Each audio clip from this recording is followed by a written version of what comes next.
Un curso de milagros. Texto. Capítulo 26. La transición.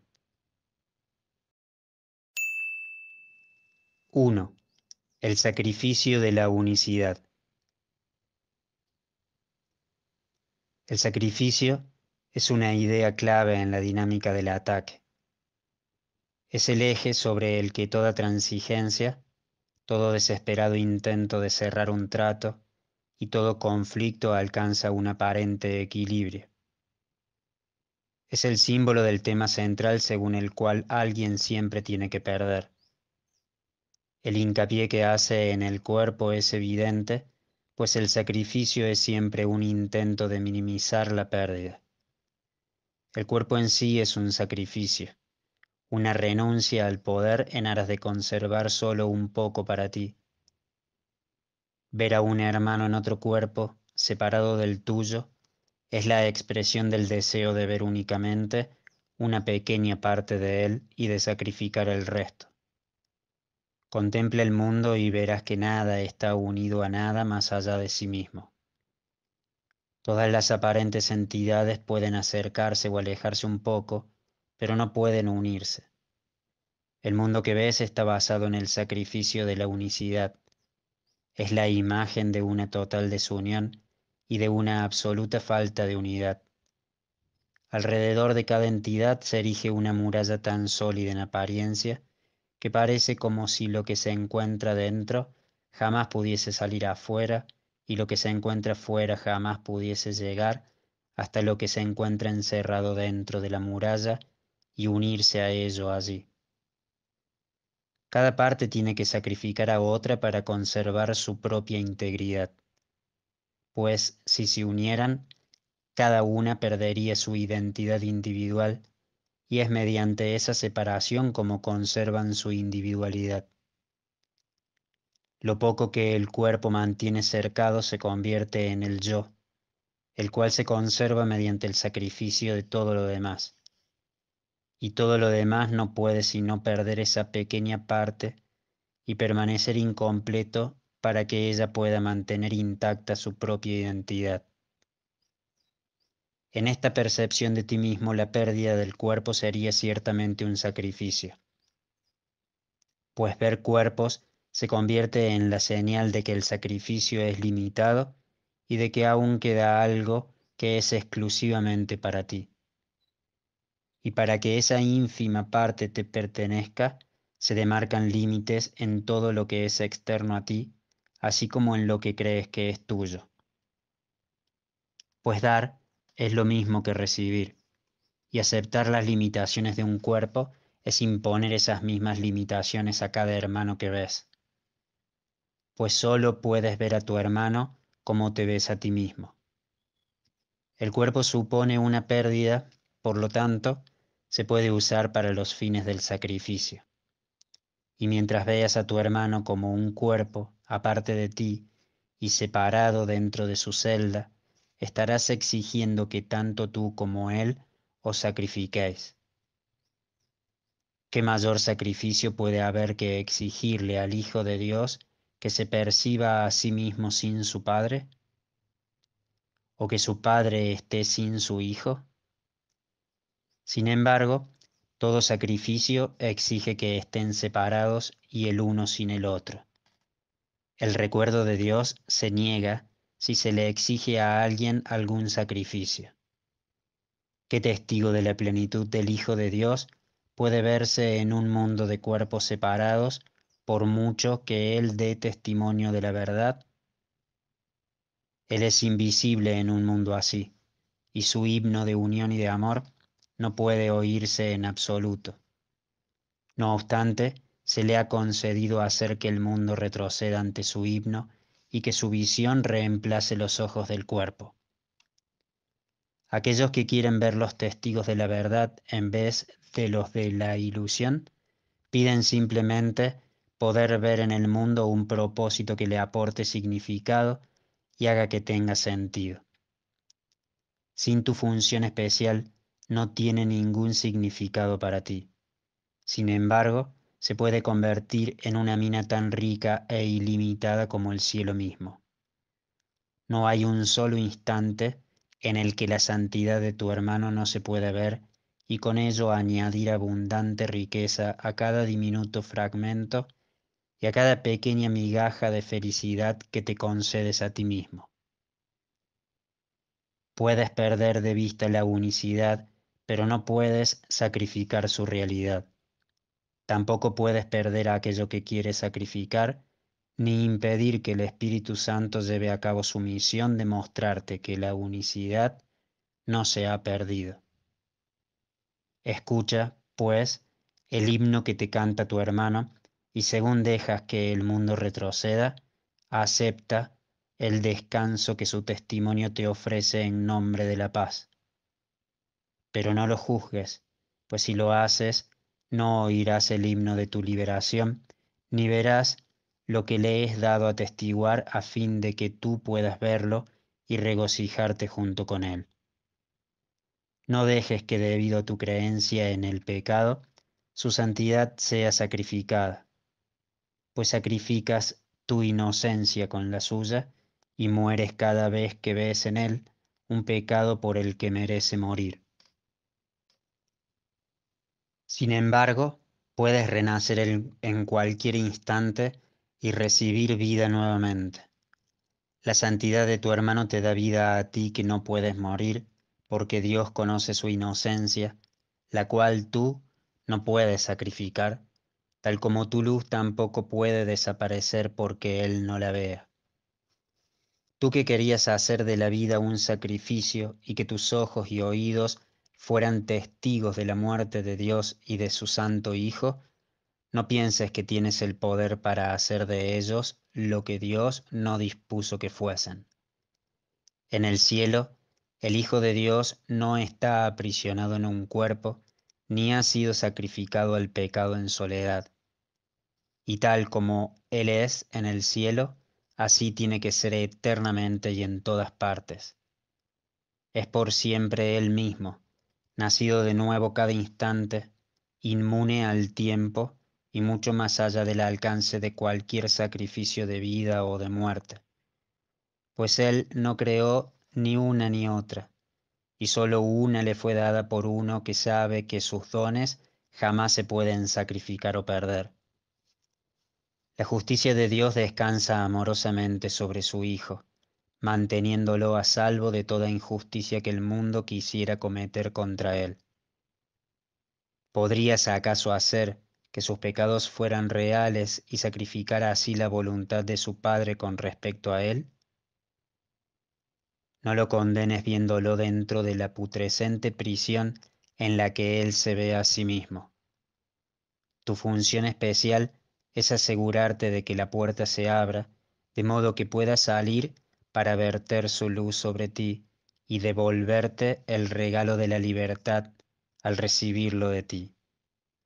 ¿Y cuál podría ser la función especial del Espíritu Santo sino la de liberar al Santo Hijo de Dios del aprisionamiento que él concibió para negarse a sí mismo la justicia?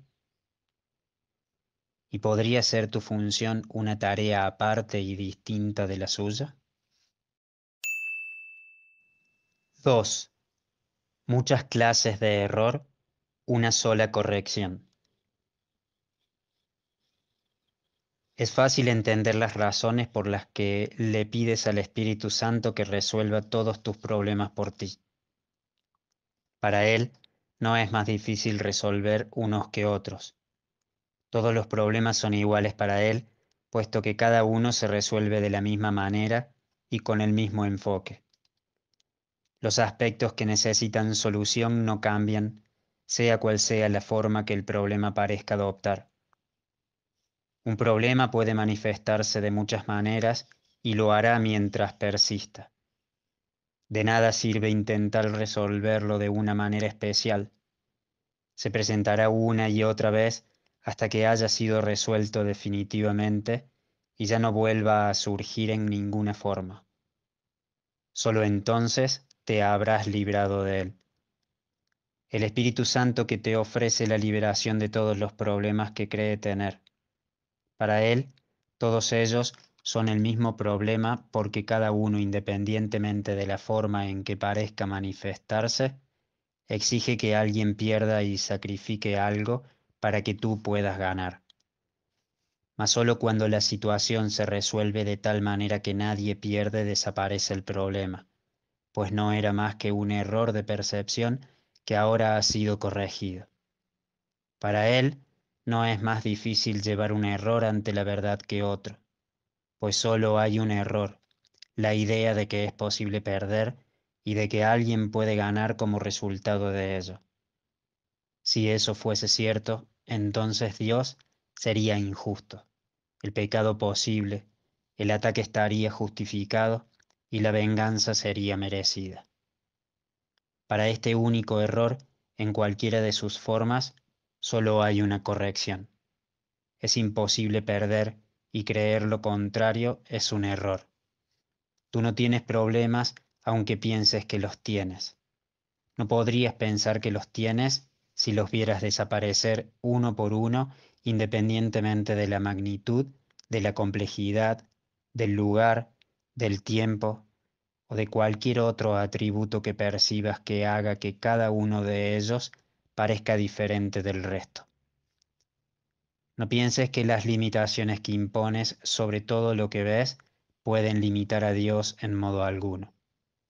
El milagro de la justicia puede corregir todo error, y todo problema es un error. Es una injusticia contra el Hijo de Dios, por lo tanto, no es verdad. El Espíritu Santo no evalúa las injusticias como grandes o pequeñas, mayores o menores. Para Él, todas están desprovistas de atributos. Son equivocaciones por las que el Hijo de Dios está sufriendo innecesariamente. Él simplemente le arranca los clavos y las espinas. No se detiene a juzgar si el dolor es grande o pequeño. Emite un solo juicio. Herir al Hijo de Dios sería una injusticia. Por lo tanto, no puede ser verdad. ¿Tú qué crees que entregarle al Espíritu Santo tan solo algunos errores y quedarte con el resto te mantiene a salvo? Recuerda esto. La justicia es total. La justicia parcial no existe.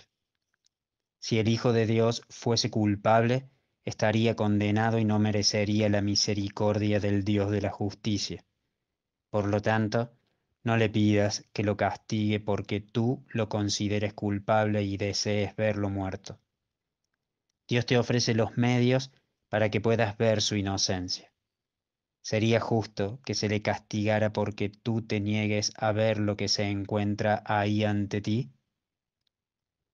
Cada vez que decides resolver un problema por tu cuenta o piensas que se trata de un problema que no tiene solución, lo has exagerado y privado de toda esperanza de corrección. Y así niegas que el milagro de la justicia pueda ser justo.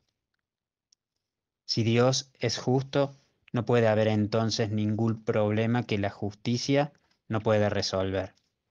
Pero tú crees que algunas injusticias son buenas y justas, así como necesarias para tu propia supervivencia. Estos son los problemas que consideras demasiado grandes e irresolubles, pues hay personas a las que les deseas que pierdan y no hay nadie a quien desees ver completamente a salvo del sacrificio. Considera una vez más cuál es tu función especial. Se te ha dado un hermano para que veas en él su perfecta inocencia, y no le exigirás ningún sacrificio porque no es tu voluntad que él sufra pérdida alguna. El milagro de justicia que invocas te envolverá tanto a ti como a él, pues el Espíritu Santo no estará contento hasta que todo el mundo lo perciba, ya que lo que das a él les pertenece a todos, y por el hecho de tú darlo, él se asegurará de que todos lo reciban por igual. Piensa entonces cuán grande será tu liberación cuando estés dispuesto a dejar que todos tus problemas sean resueltos. No conservarás ni uno solo, pues no desearás ninguna clase de dolor, y verás sanar cada pequeña herida ante la benévola visión del Espíritu Santo. pues todas ellas son pequeñas para Él y no merecen más que un leve suspiro de tu parte antes de que desaparezcan del todo y queden por siempre sanadas y en el olvido. Lo que una vez pareció ser un problema especial, un error sin solución o una aflicción incurable, ha sido transformado en una bendición universal.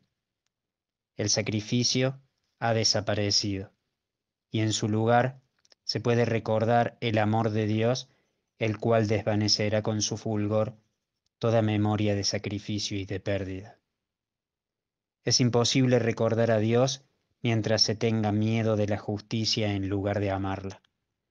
Él no puede ser injusto con nadie ni con nada porque sabe que todo lo que existe es suyo y que será siempre tal como Él lo creó. Todo lo que Él ama no puede sino ser impecable e inmune al ataque. Tu función especial abre de par en par la puerta tras la cual el recuerdo de su amor permanece perfectamente intacto e inmaculado. Solo necesitas desear que se te conceda el cielo en vez del infierno, y todos los cerrojos y barreras que parecen mantener la puerta herméticamente cerrada se desmontarán y desaparecerán, pues no es la voluntad de tu Padre que tú ofrezcas o recibas menos de lo que Él te dio cuando te creó con perfecto amor. 3. La zona fronteriza. La complejidad no forma parte de Dios. ¿Cómo podría formar parte de Él cuando solo conoce lo que es uno? Él solamente conoce una sola creación, una sola realidad, una sola verdad y un solo Hijo. Nada puede estar en conflicto con lo que es uno solo. ¿Cómo iba a poder haber entonces complejidad en Él? ¿Entre qué habría que elegir? Pues el conflicto es lo que da lugar a las alternativas. La verdad es simple, es una sola y no tiene opuestos. ¿Y cómo iba a poder presentarse la discordia ante su simple presencia y dar lugar a la complejidad allí donde únicamente existe la unicidad? La verdad no elige, pues no existen alternativas entre las que elegir.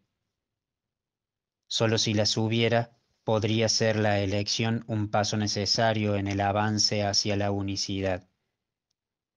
En lo que es todo no hay cabida para nada más. Sin embargo, esta inmensidad se encuentra más allá del alcance de este plan de estudios. No es necesario, pues, que nos detengamos en algo que no puede ser captado de inmediato. Existe una zona fronteriza en el pensamiento que se encuentra entre este mundo y el cielo. No es un lugar, y cuando llegas a ella te das cuenta de que está fuera de los confines del tiempo. Ahí es donde se lleva todo pensamiento, donde se reconcilian los valores conflictivos y donde todas las ilusiones se depositan ante la verdad y se juzgan como falsas. Esta zona fronteriza está justo más allá de las puertas del cielo. Ahí todo pensamiento se vuelve puro y totalmente simple. Ahí se niega el pecado y en su lugar se recibe todo lo que simplemente es. Este es el final de la jornada.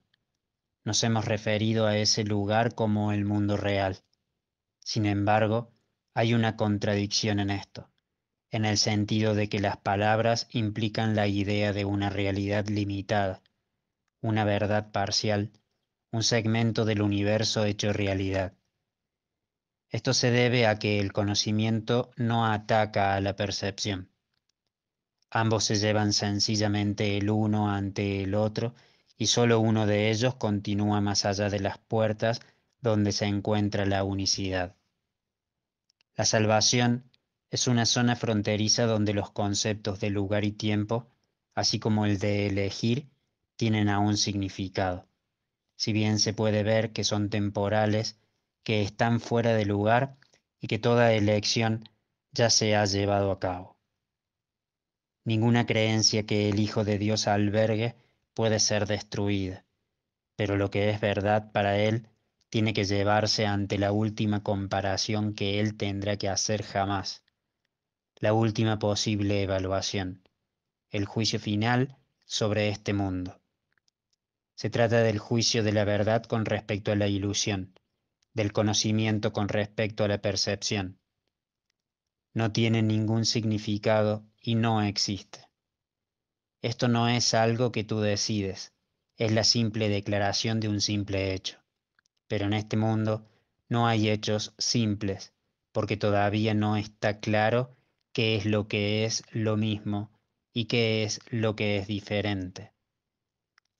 Esta distinción es lo único que se debe tener en cuenta a la hora de tomar cualquier decisión, pues en ella radica la diferencia entre los dos mundos. En este mundo, elegir se vuelve imposible. En el mundo real, se simplifica. La salvación se detiene justo antes del umbral del cielo, pues sólo la percepción necesita salvación. El cielo jamás se perdió, por lo tanto, no se puede salvar. Mas ¿quién puede elegir entre su deseo del cielo y su deseo del infierno a menos que reconozca que no son lo mismo? Reconocer la diferencia es la meta de aprendizaje que este curso se ha propuesto. No irá más allá de este objetivo. Su único propósito es enseñar lo que es lo mismo y lo que es diferente, sentando así las bases sobre las que hacer la única elección posible. Este mundo complejo y súper complicado no te ofrece ninguna base sobre la que elegir, pues nadie comprende lo que es lo mismo y todo el mundo parece estar eligiendo entre alternativas que realmente no existan.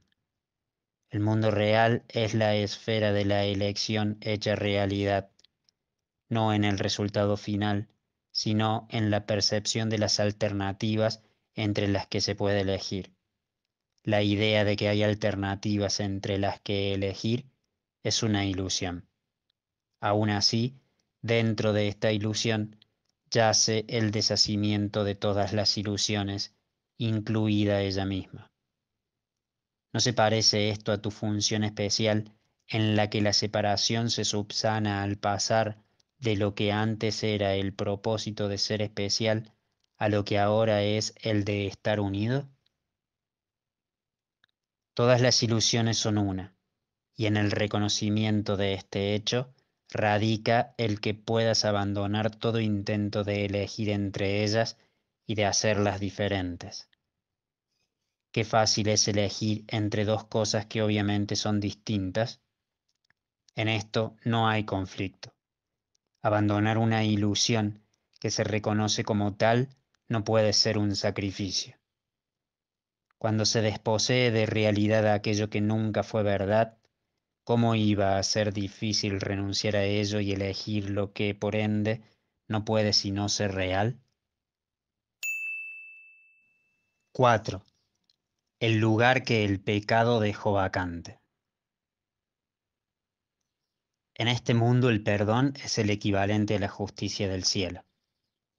El perdón transforma el mundo del pecado en un mundo simple en el que se puede ver el reflejo de la justicia que emana desde más allá de la puerta, tras la cual reside lo que carece de todo límite. No hay nada en el amor ilimitado que pudiese necesitar perdón, y lo que en el mundo es caridad, más allá de las puertas del cielo, pasa a ser simplemente justicia. Nadie perdona a menos que haya creído en el pecado y aún crea que hay mucho por lo que él mismo necesita ser perdonado. El perdón se vuelve de esta manera el medio por el que aprende que no ha hecho nada que necesite perdón.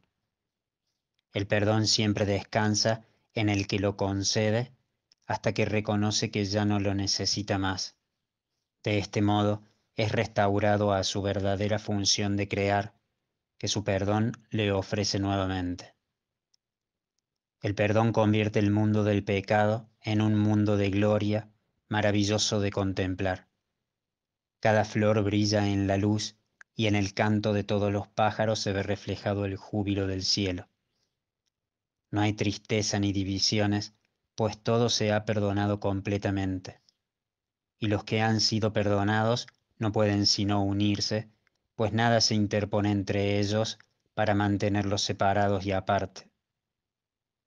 Los que son incapaces de pecar no pueden sino percibir su unidad, pues no hay nada que se interponga entre ellos para alejar a unos de otros.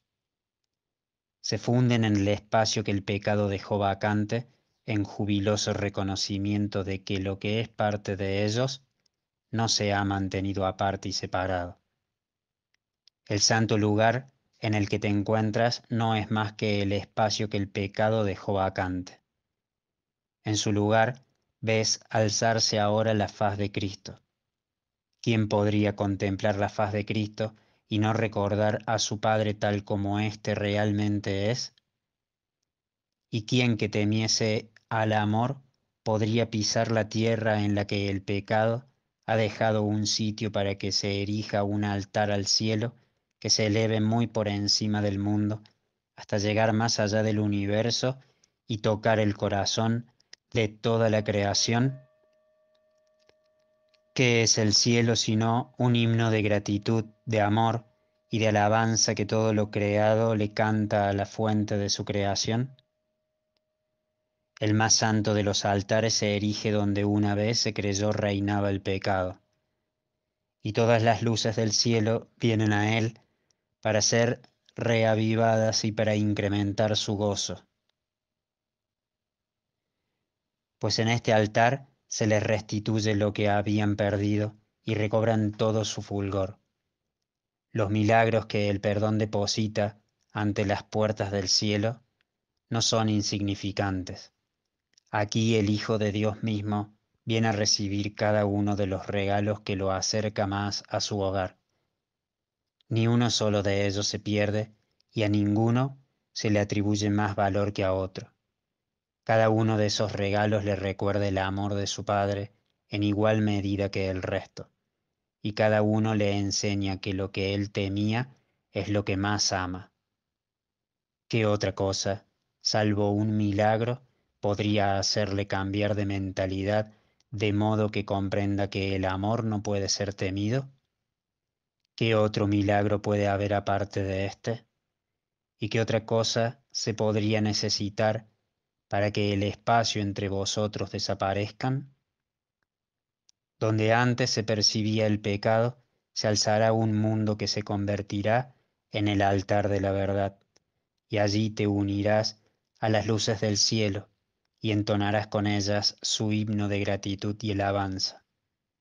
Y tal como ellas vienen a ti para completarse a sí mismas, con ese mismo propósito te dirigirás a ellas, pues no hay nadie que pueda oír el himno del cielo sin añadir el poder de su voz, haciéndolo así aún más dulce.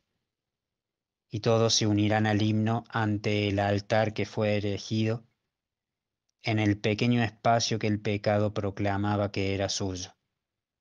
Y lo que entonces era minúsculo se habrá expandido hasta convertirse en un himno excelso en el que todo el universo se habrá unido cual una sola voz.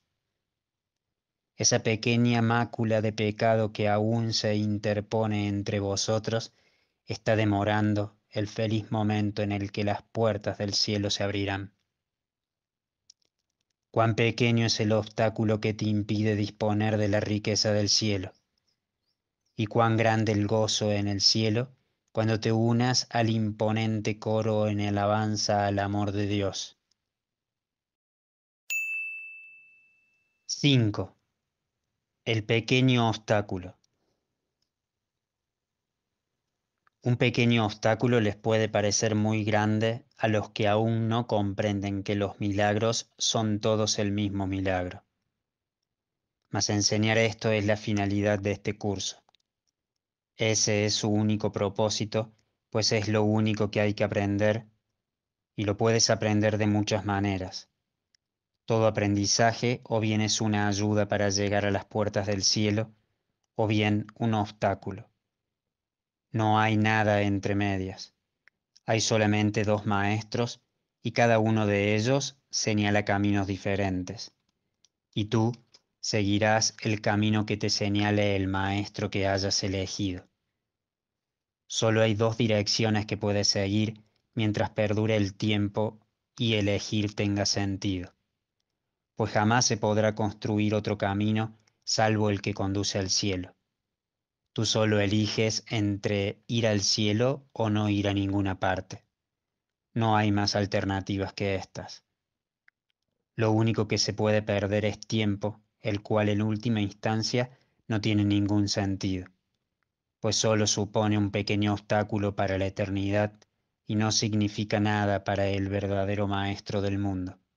Sin embargo, dado que crees en el tiempo, ¿por qué desperdiciarlo no yendo a ninguna parte, cuando lo puedes utilizar para alcanzar la meta más elevada que se puede lograr mediante el aprendizaje?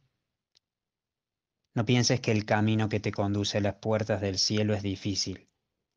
Nada que emprendas con un propósito firme, con absoluta determinación y lleno de una feliz confianza, llevando a tu hermano de la mano y en armonía con el himno del cielo, puede ser difícil.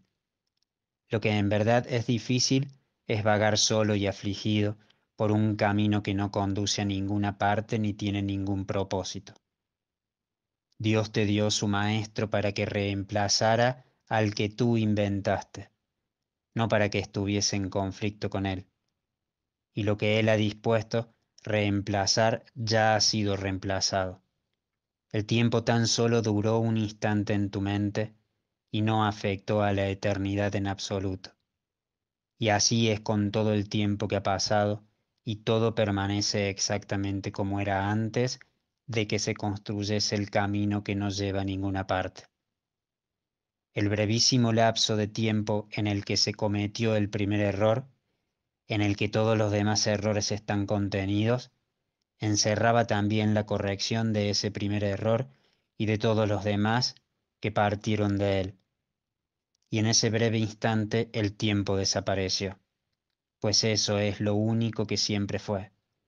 Aquello a lo que Dios dio respuesta ha sido resuelto y ha desaparecido.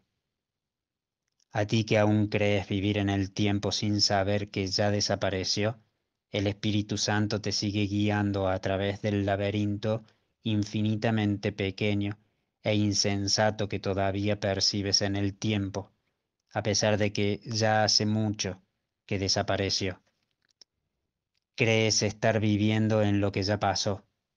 Cada cosa que ves la viste solo por un instante hace mucho, antes de que su irrealidad sucumbiera ante la verdad. No hay ni una sola ilusión en tu mente que no haya recibido respuesta. La incertidumbre se llevó ante la certeza hace tanto tiempo que es ciertamente difícil seguir abrigándola en tu corazón como si aún estuviera ante ti. Ese ínfimo instante que deseas conservar y hacer eterno se extinguió tan fugazmente en el cielo que ni siquiera se notó. Lo que desapareció tan rápidamente que no pudo afectar el conocimiento del Hijo de Dios no puede estar aún ahí para que lo puedas elegir como maestro. Solo en el pasado, un pasado inmemorial, demasiado breve como para poder erigir un mundo en respuesta a la creación, pareció surgir este mundo. Ocurrió hace tanto tiempo y por un intervalo tan breve que no se perdió ni una sola nota del himno celestial.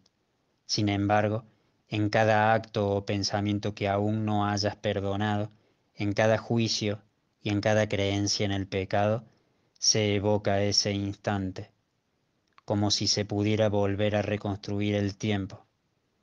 Lo que tienes ante tus ojos es una memoria ancestral, y quien vive solo de recuerdos no puede saber dónde se encuentra. El perdón es lo que nos libera totalmente del tiempo y lo que nos permite aprender que el pasado ya pasó. Ya no se oye hablar a la locura. No hay ningún otro maestro ni ningún otro camino, pues lo que ha sido erradicado ha dejado de existir. ¿Y quién puede encontrarse en una ribera lejana, soñando que está al otro lado del océano en un lugar y en un tiempo que hace mucho que desaparecieron?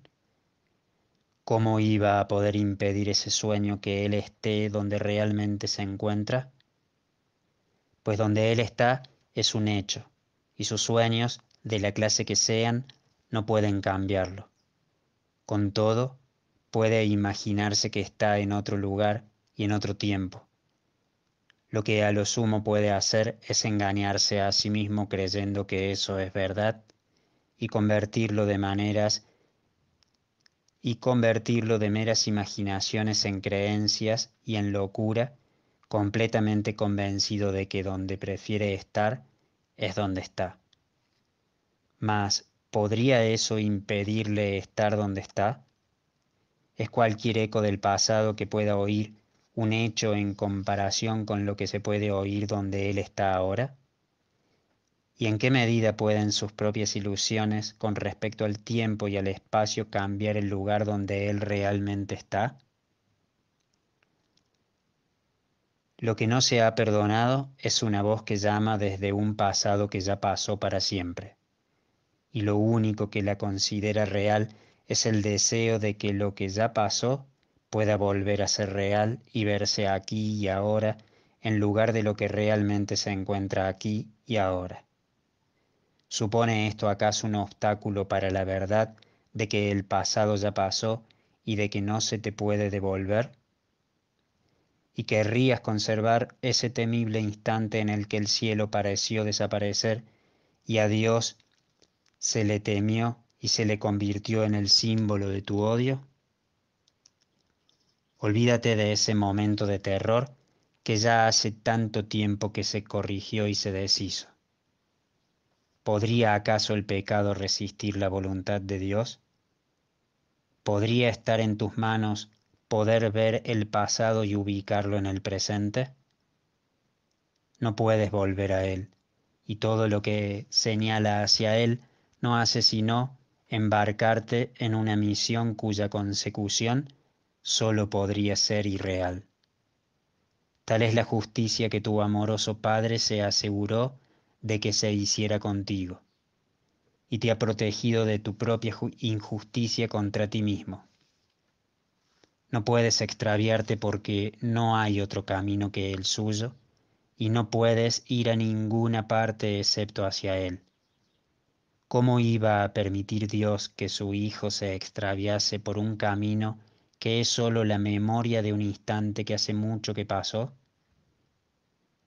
Este curso te enseña sólo lo que es ahora, un terrible instante de un pasado lejano que ha sido completamente corregido, no es motivo de preocupación ni tiene valor alguno. Deja que lo muerto y lo pasado descansen en el olvido.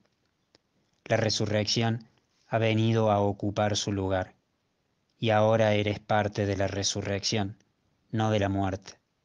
Ninguna ilusión del pasado tiene el poder de retenerte en un lugar de muerte, una bóveda en la que el Hijo de Dios entró por un instante para ser restaurado instantáneamente al perfecto amor de su Padre. ¿Y cómo podría mantenérsele encadenado cuando hace tiempo que se le liberó de las cadenas, las cuales desaparecieron de su mente para siempre? El Hijo que Dios creó sigue siendo tan libre como Dios lo creó. Renació en el mismo instante en que eligió morir en vez de vivir. ¿Y te negarías ahora a perdonarlo porque cometió un error en el pasado que Dios ni siquiera recuerda y que no existe? Estás ahora oscilando entre el pasado y el presente. A veces el pasado te parece real como si fuera el presente. Oyes voces del pasado y luego dudas de haberlas oído. Eres como alguien que aún tiene alucinaciones, pero que no está seguro de lo que percibe. Esta es la zona fronteriza entre los dos mundos, el puente entre el pasado y el presente. Aquí todavía ronda la sombra del pasado, sin embargo, se vislumbra ya la luz del presente. Una vez que esta luz se ve, es imposible olvidarse de ella, y esa luz te rescatará del pasado y te conducirá al presente donde realmente te encuentras. Las sombrías voces no alteran las leyes del tiempo ni las de la eternidad. Proceden de lo que ya pasó y dejó de ser y no suponen ningún obstáculo para la verdadera existencia del aquí y del ahora. El mundo real es la contrapartida a la alucinación de que el tiempo y la muerte son reales y de que tienen una existencia que puede ser percibida. Esta terrible ilusión fue negada en el mismo lapso de tiempo que Dios tardó en responder a ella para siempre y en toda circunstancia. Y entonces desapareció y dejó de experimentarse como algo que estaba ahí. Cada día y cada minuto de cada día y en cada instante de cada minuto no haces sino revivir ese instante en el que la hora del terror ocupó el lugar del amor. Y así mueres cada día para vivir otra vez, hasta que cruces la brecha entre el pasado y el presente, la cual en realidad no existe.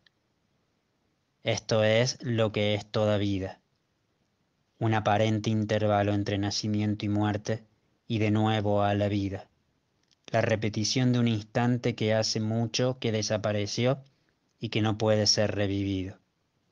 Y el tiempo no es otra cosa que la creencia demente de que lo que ya pasó todavía está aquí y ahora. Perdona el pasado y olvídate de él, pues ya pasó.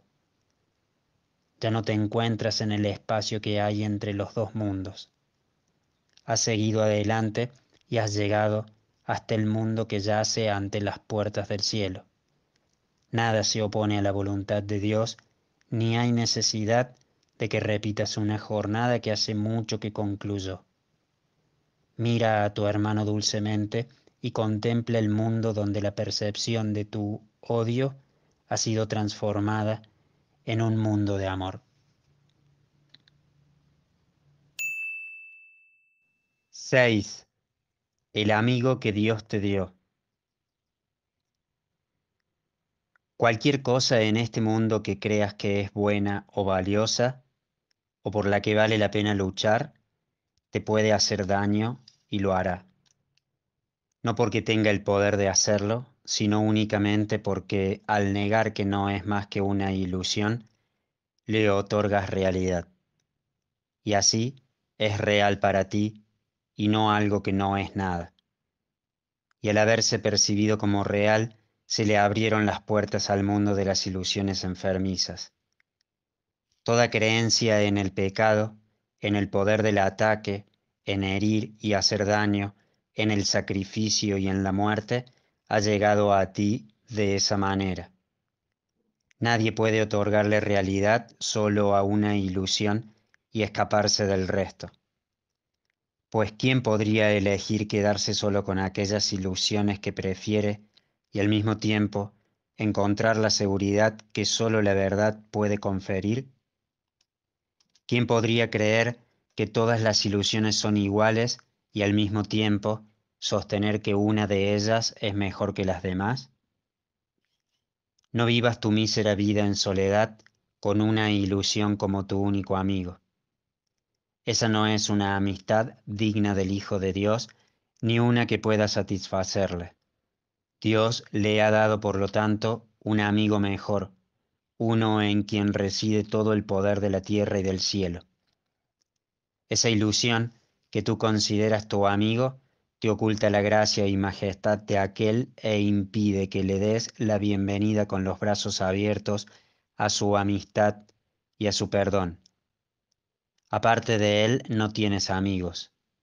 No busques otro amigo para que ocupe su lugar. No hay ningún otro. Lo que Dios dispuso no tiene sustituto, pues ¿qué ilusión podría reemplazar a la verdad? El que mora con sombras está ciertamente solo, mas la soledad no es la voluntad de Dios. ¿Permitirías que una sombra usurpara el trono que Dios dispuso fuese para tu amigo, si te dieras cuenta de que si este trono está vacío, el tuyo estaría vacío y desocupado también? No hagas de una ilusión tu amigo, pues si lo haces, ocupará el lugar de aquel que Dios te dio para que fuera tu amigo. Y él es el único amigo que en realidad tienes. Te trae regalos que no son de este mundo, y solo aquel a quien se le confiaron puede asegurarse de que los recibas, y los depositará ante tu trono cuando hagas sitio para él en el suyo. 7. Las leyes de la curación. Este es un curso de milagros. Como tal, las leyes de la curación se deben entender antes de que se pueda alcanzar su propósito.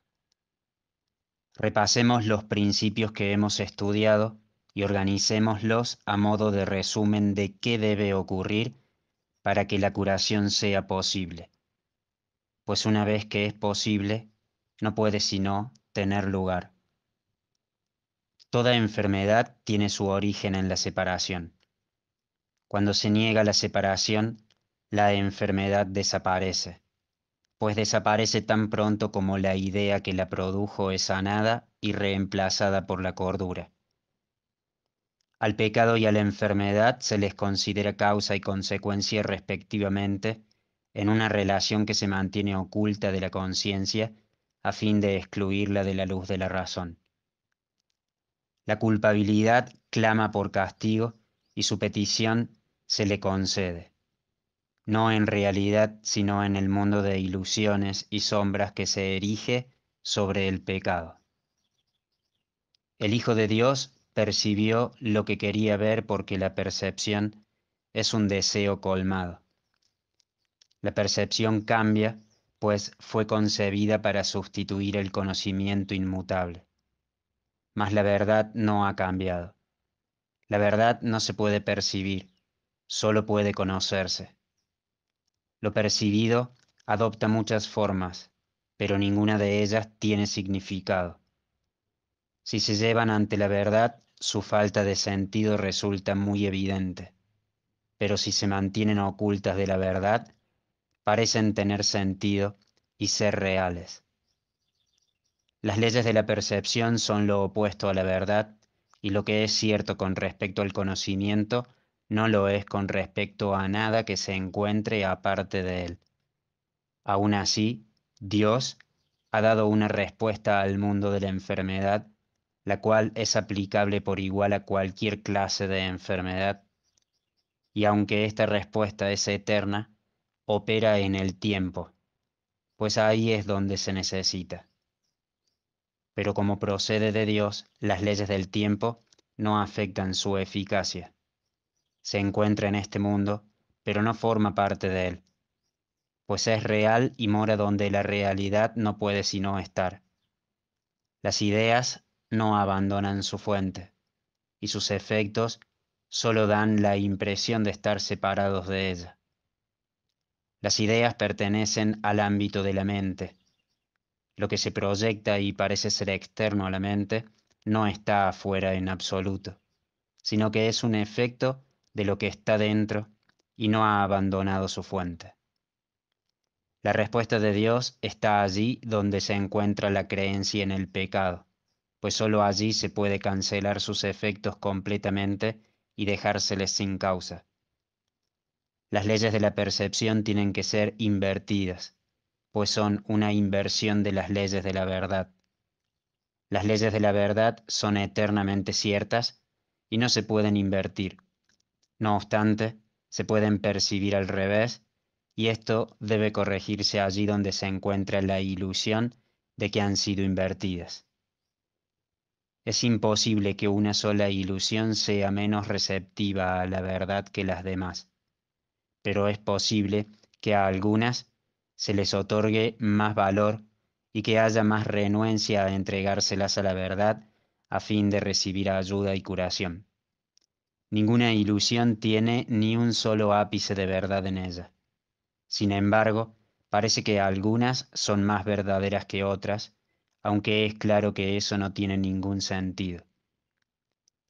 Lo único que una jerarquía de ilusiones puede mostrar son preferencias, no la realidad.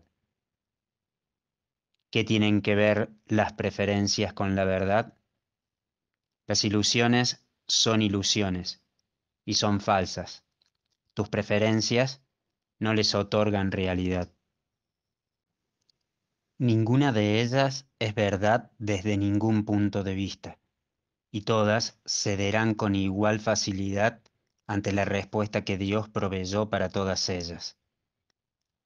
La voluntad de Dios es una, y cualquier deseo que parezca ir en contra de su voluntad no tiene fundamento alguno en la verdad. El pecado no es ni siquiera un error, pues va más allá de lo que se puede corregir al ámbito de lo imposible. Pero la creencia de que es real ha hecho que algunos errores parezcan estar por siempre más allá de toda esperanza de curación y ser la eterna justificación del infierno. Si esto fuese cierto, lo opuesto al cielo se opondría a él y sería tan real como él. Y así, la voluntad de Dios estaría dividida en dos y toda la creación sujeta a las leyes de dos poderes contrarios hasta que Dios llegara al límite de su paciencia, dividiese el mundo en dos y se pusiera a sí mismo a cargo del ataque. De este modo, él habría perdido el juicio, al proclamar que el pecado ha usurpado su realidad y ha hecho que su amor se rinda finalmente a los pies de la venganza. Ante una imagen tan demente, solo se puede esperar una defensa igualmente demente, pero ésta no puede establecer que la imagen sea verdad. Nada puede hacer que lo que no tiene sentido lo tenga, y la verdad no necesita defensas para ser la verdad. Las ilusiones no tienen ni testigos ni efectos. El que las contempla no hace sino engañarse a sí mismo. Perdonar es la única función que se puede tener aquí y su propósito es llevarle la dicha que este mundo niega a cada aspecto del Hijo de Dios, allí donde parecía reinar el pecado.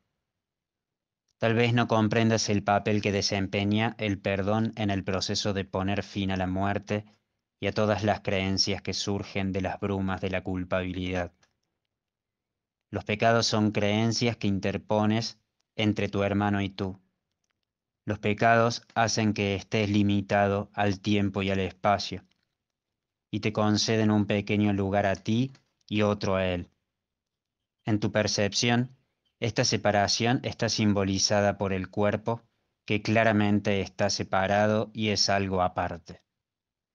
Lo que este símbolo representa, no obstante, es tu deseo de estar aparte y separado. El perdón elimina lo que se interpone entre tu hermano y tú. El perdón es el deseo de estar unido a él y no separado. Lo llamamos deseo porque todavía concibe otras opciones y aún no ha trascendido enteramente el mundo de las alternativas. Aún así, está en armonía con el estado celestial y no se opone a la voluntad de Dios.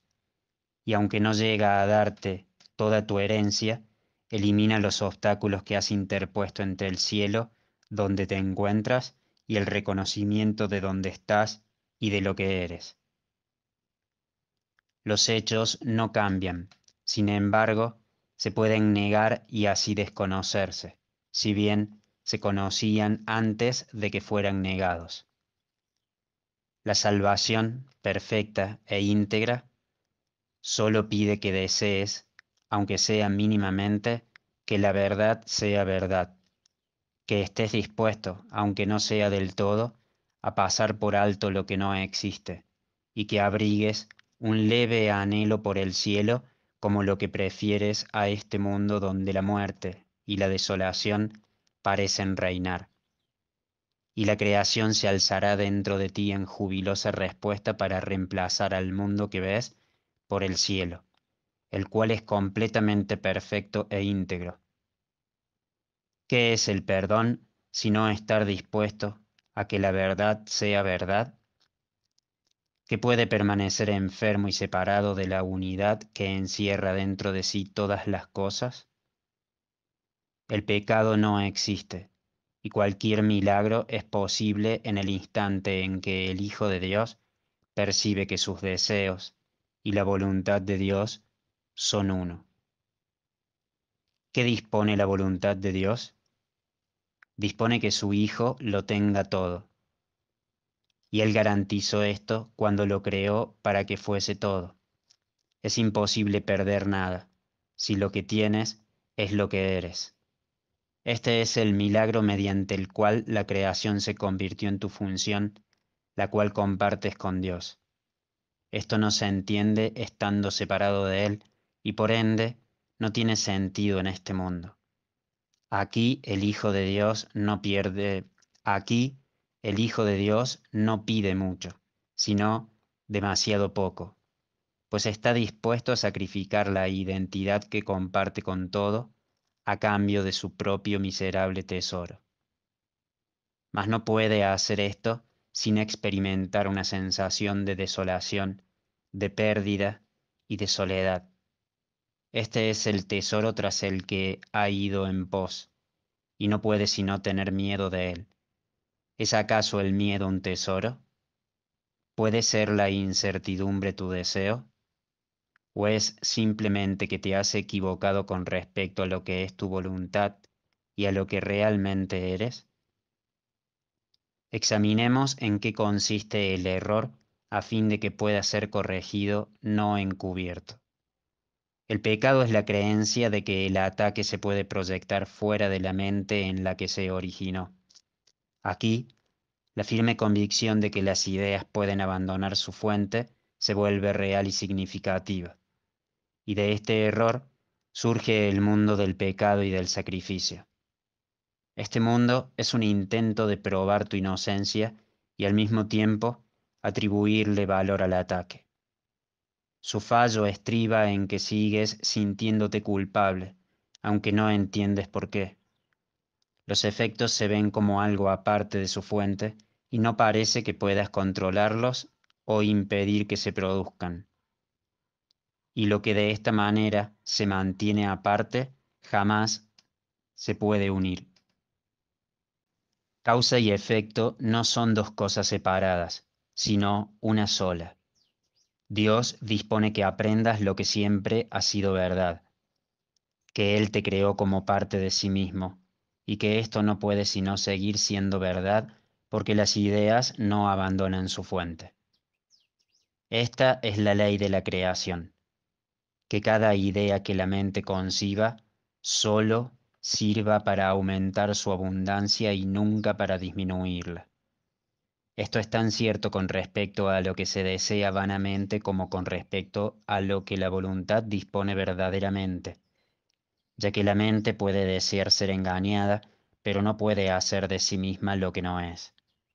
Y creer que las ideas pueden abandonar su fuente es tratar inútilmente de hacer que las ilusiones sean verdad, pues nunca será posible engañar al Hijo de Dios.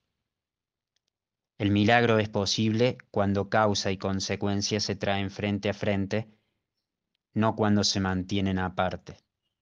Curar un efecto y no su causa tan solo puede hacer que el efecto cambie de forma, y esto no es liberación. El Hijo de Dios jamás se podrá contentar con nada que no sea la completa salvación y escape de la culpabilidad, pues de otro modo seguirá exigiéndose a sí mismo alguna clase de sacrificio, negando así que todo es suyo y que no es susceptible de sufrir ninguna clase de pérdida. Los efectos que produce un pequeño sacrificio son iguales a los que produce toda la idea de sacrificio en sí. Si cualquier clase de pérdida fuera posible, entonces el Hijo de Dios no sería pleno ni podría ser quien es. No podría tampoco conocerse a sí mismo ni reconocer su voluntad. Habría abjurado de su Padre y de su ser, haciendo de ambos sus enemigos acérrimos. Las ilusiones apoyan el propósito para el que fueron concebidas, y cualquier significado que parezcan tener se deriva de ese propósito. Dios dio a todas las ilusiones que se concibieron, sea cual fuere de su forma, otro propósito que justificase un milagro. En cada milagro radica la curación en su totalidad, pues Dios respondió a todas las ilusiones cual una sola, y lo que es uno para Él no puede sino ser todo lo mismo. Si crees que lo que es lo mismo es diferente, no hace sino engañarte a ti mismo. Lo que Dios considera uno será eternamente uno y jamás estará dividido. Su reino está unido. Así fue creado y así permanecerá para siempre. El milagro no hace sino invocar tu nombre ancestral, que reconocerás porque la verdad se encuentra en tu memoria. Y ese es el nombre que tu hermano invoca para su liberación y para la tuya. El cielo refulge sobre el Hijo de Dios. No lo niegues para que así puedas ser liberado. El Hijo de Dios renace en cada instante hasta que elige no volver a morir. En cada deseo de ataque elige la muerte en lugar de lo que la voluntad de su Padre dispone para él.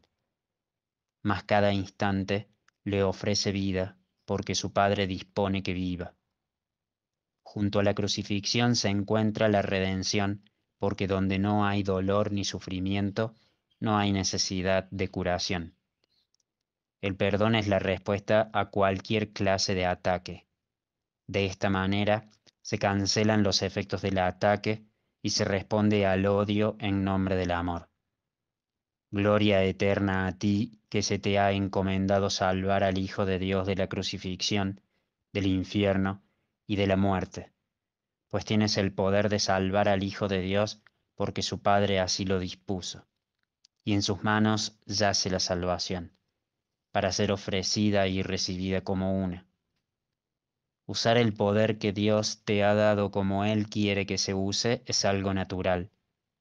No es arrogancia ser como Él te creó, ni hacer uso de lo que te dio como respuesta a todos los errores de su Hijo para así liberarlo.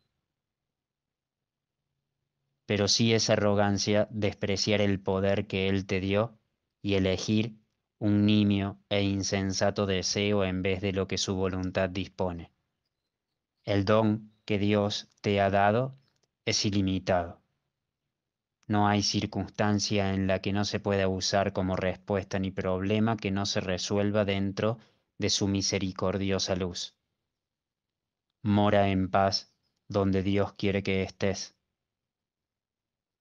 y sé el instrumento por el que tu hermano puede hallar la paz en la que tus deseos se ven colmados. Unámonos para derramar bendiciones sobre el mundo del pecado y la muerte, pues lo que puede salvar a cualquiera de nosotros puede salvarnos a todos. No hay diferencias entre los hijos de Dios. La unidad que el especialismo niega lo salvará a todos, pues en lo que es uno no hay cabida para el especialismo, y todo les pertenece a todos por igual. Ningún deseo puede interponerse entre un hermano y lo que es semejante a él. Arrebatarle algo a uno de ellos es desposeerlos a todos, mas bendecir a uno de ellos es bendecirlos a todos cual uno solo. Tu nombre ancestral es el nombre de todos ellos, tal como el de ellos es el tuyo. Invoca el nombre de tu hermano y Dios te contestará, pues es a él a quien invocas. ¿Podría negarse a contestar cuando ya ha contestado a todos los que lo invocan? Un milagro no puede cambiar nada en absoluto, pero puede hacer que lo que siempre ha sido verdad sea reconocido por aquellos que lo desconocen, y mediante este pequeño regalo de lo que es verdad, se le permite a lo que siempre ha sido verdad ser lo que es, al Hijo de Dios ser él mismo, y a toda la creación ser libre para invocar el nombre de Dios cual una sola. 8. La inmediatez de la salvación.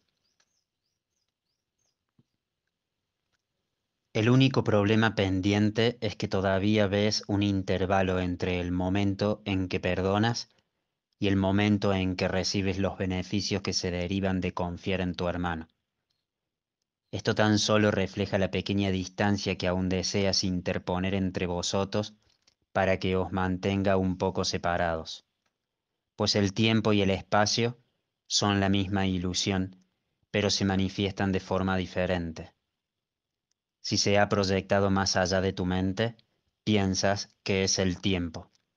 Cuando más cerca se trae a tu mente, más crees que es el espacio. Quieres conservar cierta distancia entre vosotros para que os mantengas separados y percibes ese espacio como tiempo porque aún crees que eres algo externo a tu hermano. Eso hace que la confianza sea imposible y no puedes creer que la confianza podría resolver cualquier problema ahora mismo.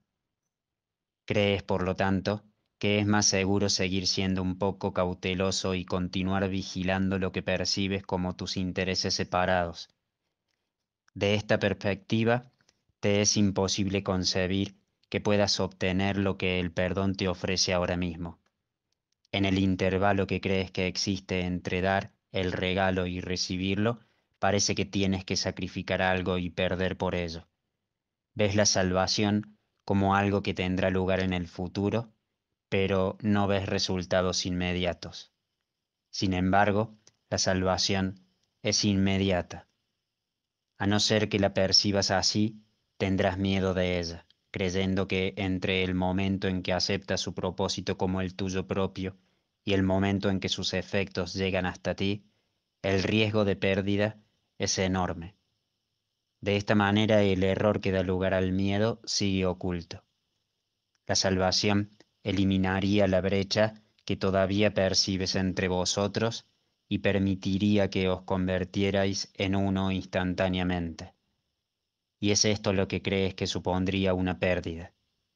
No proyectes este temor en el tiempo, pues el tiempo no es el enemigo que tú percibes.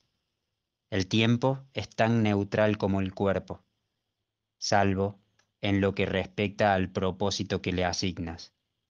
Mientras todavía quieras conservar un pequeño espacio entre vosotros, querrás tener un poco más de tiempo en el que aún puedas negar el perdón. Y esto no podrá sino hacer que el intervalo que transcurre entre el momento en que niegas el perdón y el momento en que lo otorgas parezca peligroso y el terror justificado. Mas el espacio que hay entre vosotros es evidente solo en el presente, ahora mismo, y no se puede percibir en el futuro. Tampoco es posible pasarlo por alto, excepto en el presente. No es lo que puedas perder en el futuro lo que temes. Lo que te aterroriza es unirte en el presente. ¿Quién puede sentir desolación excepto en el momento presente? Una causa futura aún no tiene efectos.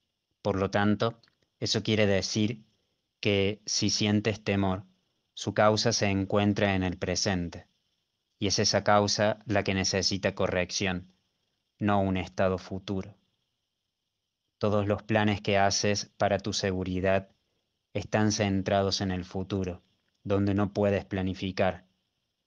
Todavía no se le ha asignado ningún propósito al futuro y lo que va a ocurrir aún no tiene causa. ¿Quién puede predecir efectos que no tienen causa?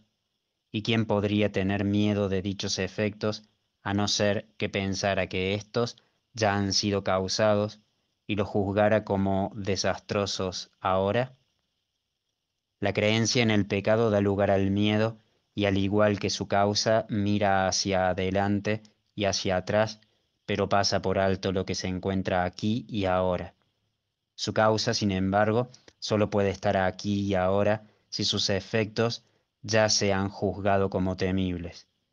Mas cuando esto se pasa por alto, se protege la causa y se mantiene alejada de la curación.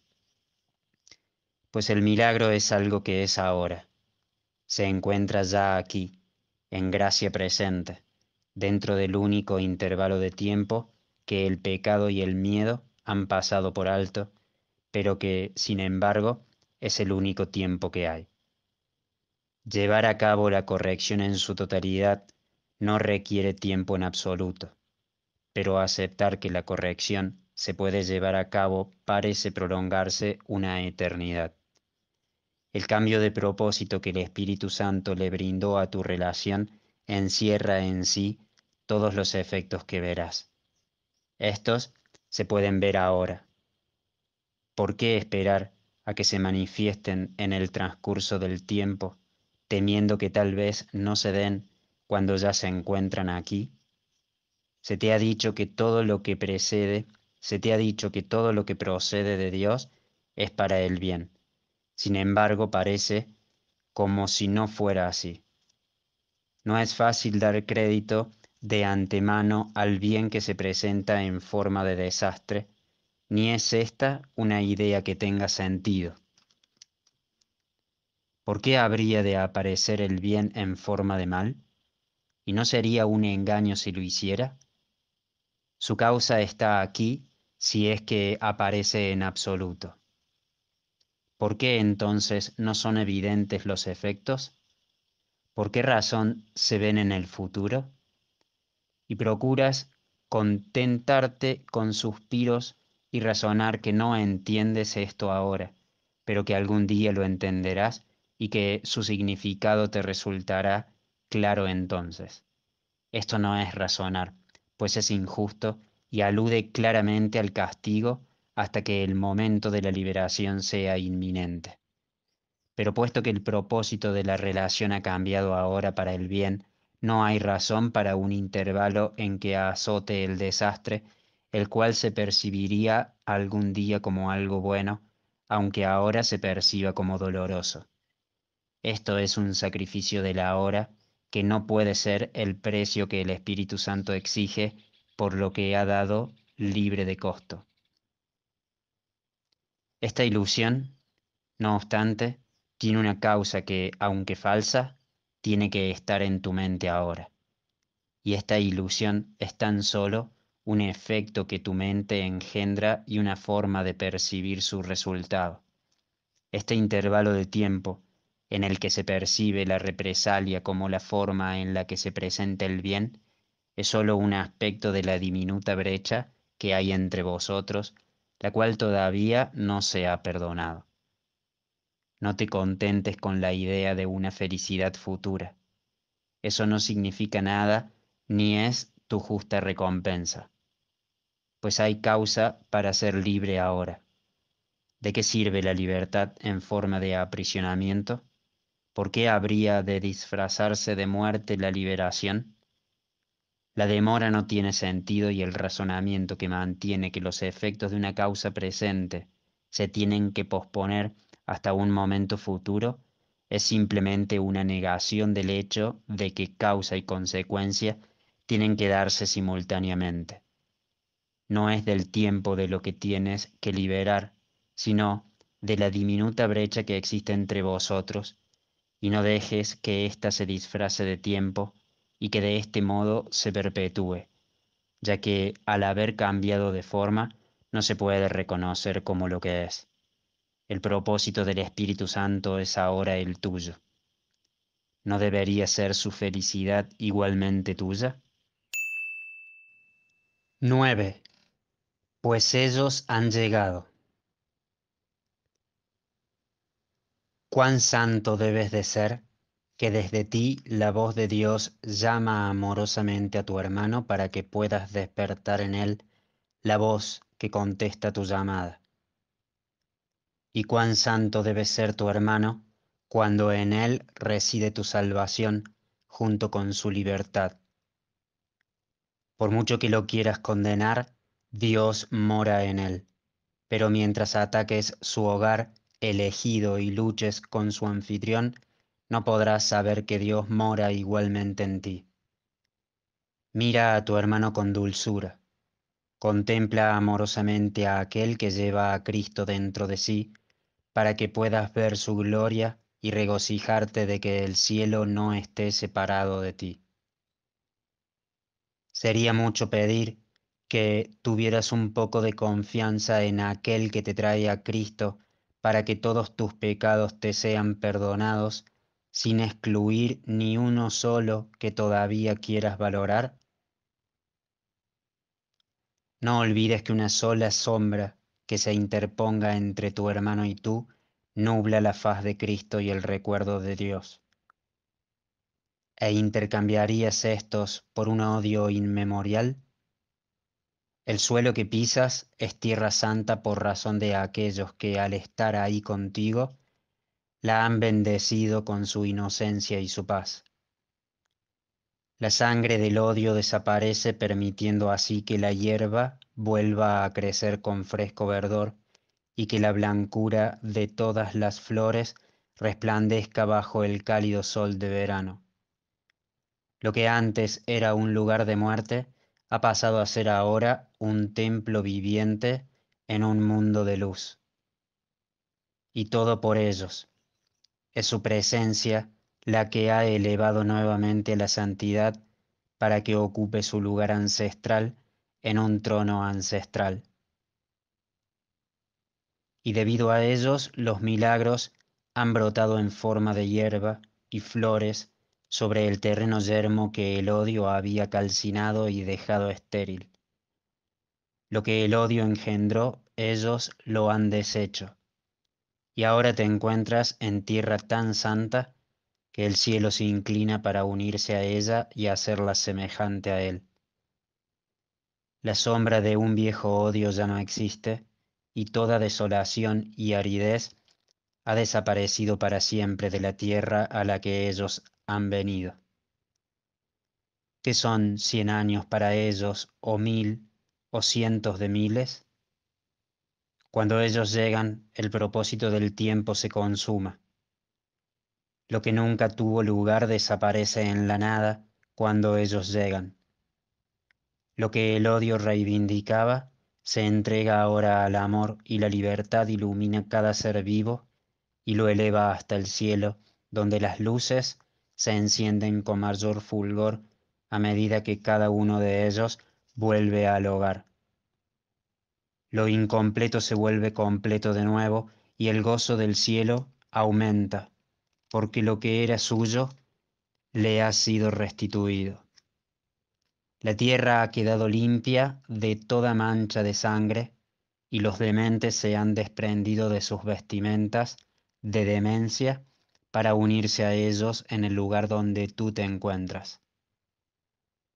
El cielo se siente agradecido por este regalo que por tanto tiempo le había sido negado, pues ellos han venido a congregar a los suyos.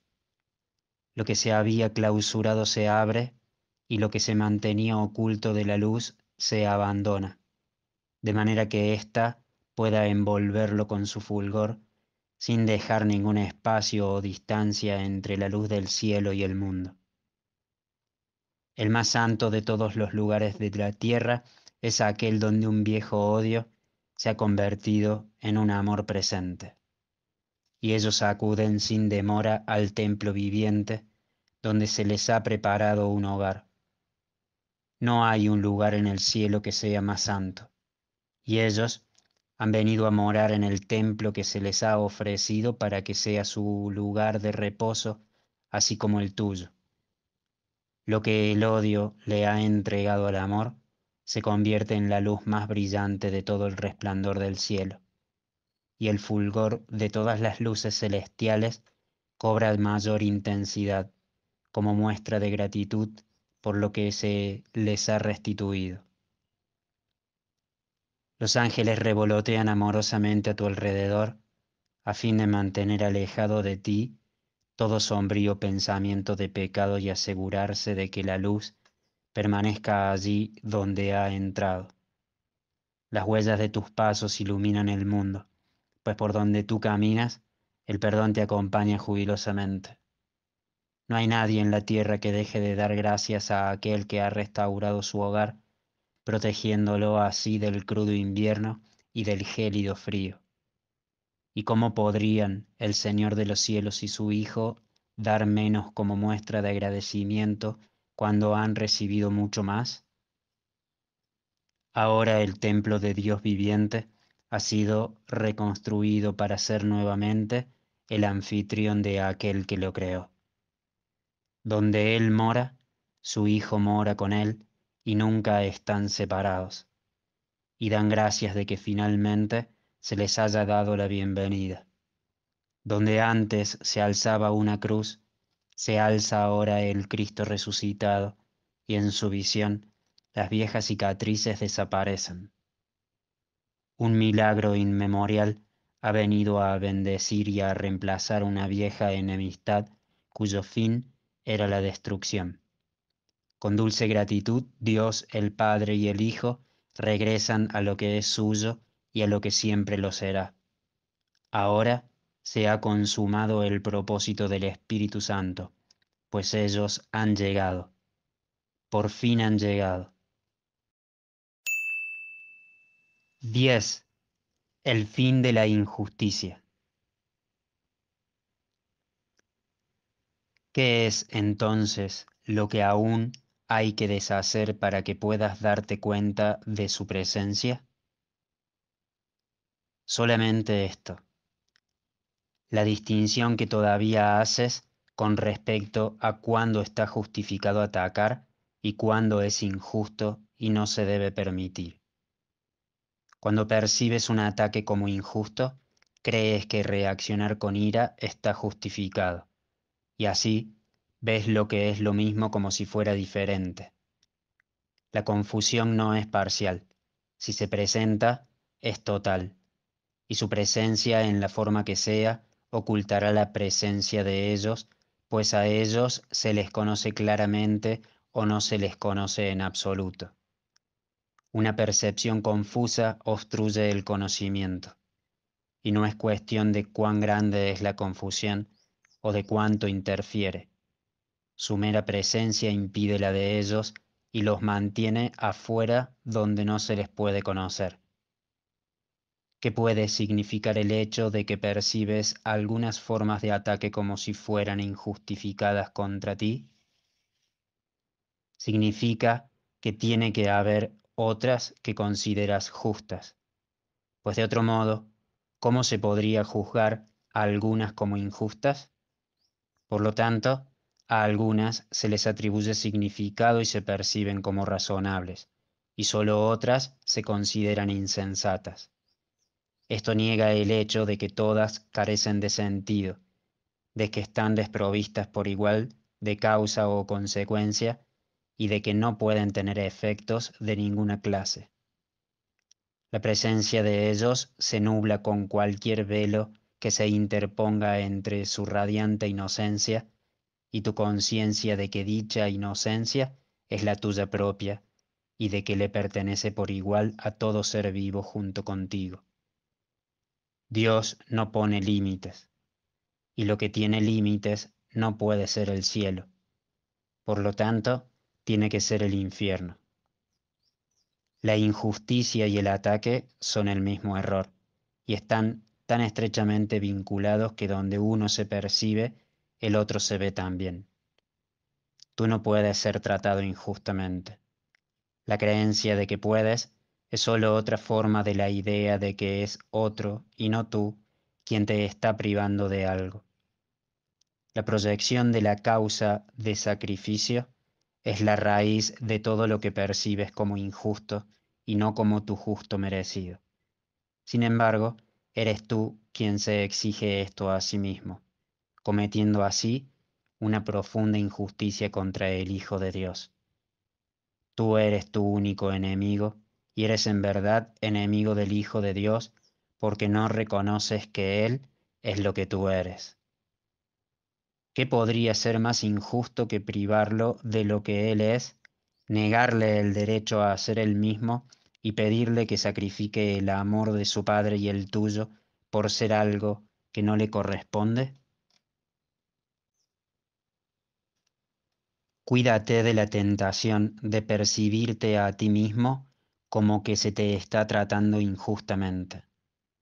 Desde este punto de vista, tratas de encontrar inocencia únicamente en ti y no en ellos, a expensas de la culpabilidad de otro.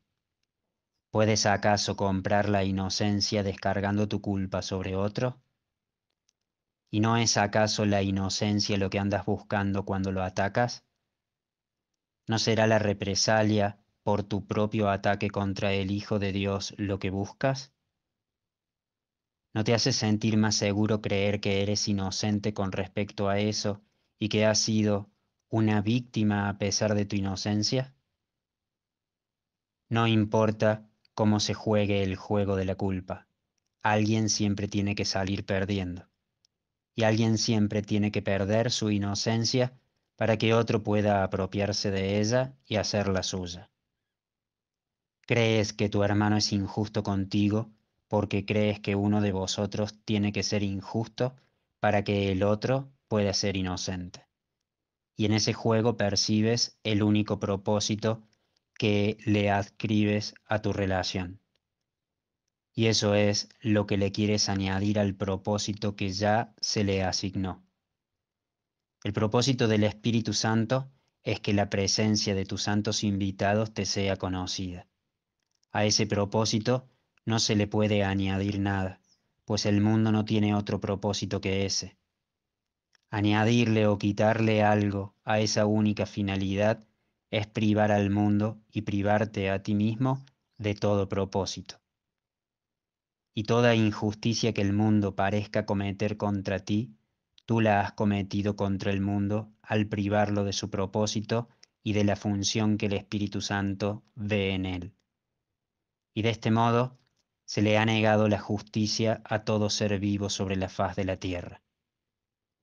No puedes ni siquiera imaginarte los efectos que esa injusticia tiene sobre ti, que juzgas injustamente y que ves tal como has juzgado. El mundo se vuelve sombrío y amenazante y no puedes percibir ni rastro de la feliz chispa que la salvación brinda para alumbrar tu camino. Y así te ves a ti mismo privado de la luz, abandonado en las tinieblas e injustamente desposeído de todo propósito en un mundo fútil. El mundo es justo porque el Espíritu Santo ha llevado la injusticia ante la luz interna y ahí toda injusticia ha quedado resuelta y reemplazada con justicia y amor.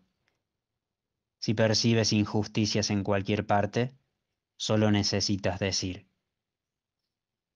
con esto niego la presencia del Padre y la del Hijo, mas prefiero conocerlos a ellos que ver injusticias, las cuales se desvanecen ante la luz de su presencia.